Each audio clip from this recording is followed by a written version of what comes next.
so you don't start that everybody. It's not the same information today. What I had for you first of all this morning is kind of an overview. We've been in operation for about the last year with the Recovery Act grant. We started our hiring process last November, so we actually got people on the ground and boots working starting in January. So the Sheriff's Department overall last year, we experienced a 6.9% increase in criminal investigations overall in the patrol section. They started in 2009 and had 376 criminal cases which were investigated, and the patrol section investigated 402 last year in 2010. So they themselves had a 6.9% increase. We separate our data tracking from that which is done by Recovery Act funds to that which is done by the regular county dollars that fund the Sheriff's Department. Last year in 2010, we had a total of 140 criminal investigations, bundling those few that were done there from December. That's why you see that total listing there on that spreadsheet. You have 132, but the actual number is 140. So with the addition of these three persons last year, we had a total of a 44% increase in the number of criminal investigations that are actually able to be conducted. And what I broke down for you there in the spreadsheet is a month by month, so you kind of see where things are at. They're listed in the investigations that were conducted, and those were actually case reports that were filed. Those investigations have been broken down of which ones of those are meth specific, because we investigate all drug-related crimes, just not methamphetamine-related crimes. So we work with the Office of Family and Children. If they have a child that comes in on screening and tests positive for drugs, then we go with them and perform the investigation there in the home. So some of those are not all meth specific. I know that was kind of the idea is when this thing started. That is where the most of our work comes from, but when other things come along, we do participate with that. Of those total of 140 investigations, we produced 111 criminal defendants out of that case. And we run right at about 48% of a number of our investigations that actually result in a criminal defendant or charges being filed. So we have a 48% closure rate. It's not just a matter of going around and picking up the roadside labs to the left alongside there. We actually run about 48%, which is above average. Another area that I listed in there, that you see listed as assists, what those categorize is incidents where the officers that are assigned the investigations division, if they are out working and there's a call for a domestic violence incident or a physical fight or a traffic crash causing a incident, we document that they assisted the patrol staff with their regular duties, so that way we can actually have a hard fact to show where the assistance is going other than just a specific task that they're dedicated to there.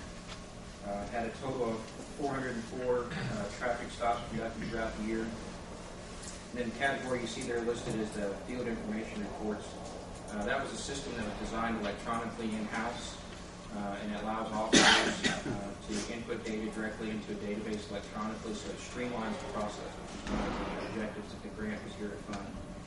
And it has accomplished that because it not only tracks the amount of data coming in, but it also tracks the associates of who's working with who, as we've seen in the newspaper articles, highlight that there is an enterprise that goes on with this process. It's not just sole individuals working together. And then we also have listed in the last two categories the number of canine deployments per month and the number of methamphetamine labs that were seized throughout the year. So as you can see, there's not a specific period. The average is right around 6 per month that we had in and around the county. They're not specific to any particular place and point. Of those 54 labs that are listed there, I want to highlight that there's a number of 10 that were actual functional laboratories. The rest of them would fall under what we would call dump site laboratories or chemical laboratories, whereas it was a converted propane cylinder that was filled with anhydrous ammonia that was left alongside the road, or even as simple as a 5-gallon gasoline container that was left open after they dumped anhydrous ammonia and left alongside the road.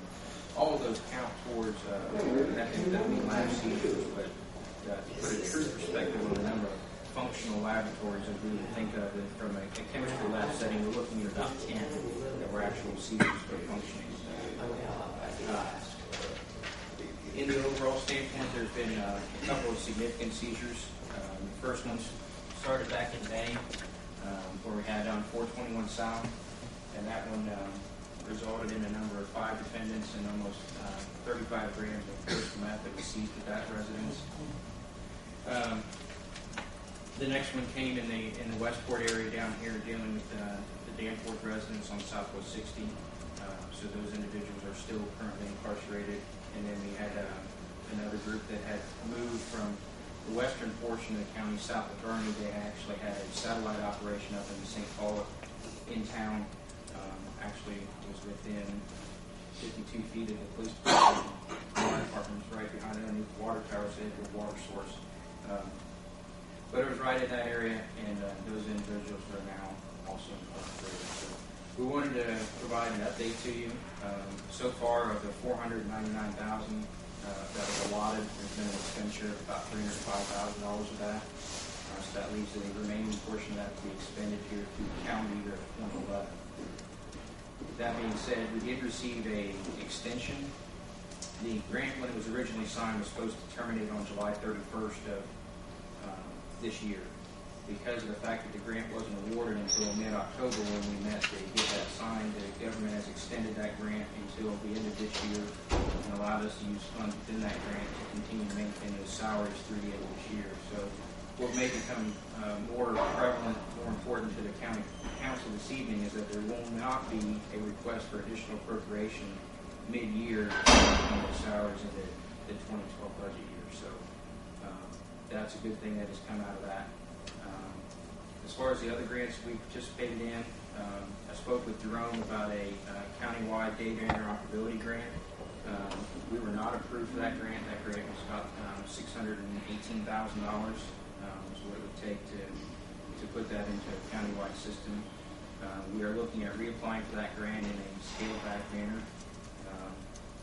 But that is from the same grant fund that we will apply to this fall to look to continue an officer's salary out of that. There's a $5.1 million available throughout the state of Indiana to be awarded from that, but all public safety law providers pull from that pool. So the state police task forces pull from that pool, as well as all the other joint drug task forces that pull from that. So we'll be applying from that. We did receive a grant from the Criminal Justice Institute for $9,984 to install a interview and reporting system. As of January 1st of this year, all interviews of persons that are perceived to be in custody or under arrest are required to be audio and video recorded and available.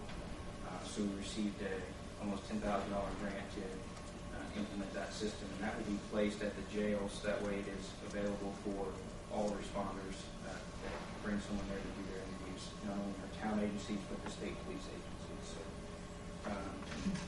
that's the summary.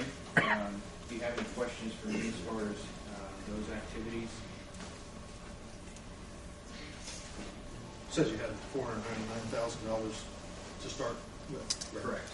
And 105 less. So I'm assuming there was a lot of initial costs to get the rolling.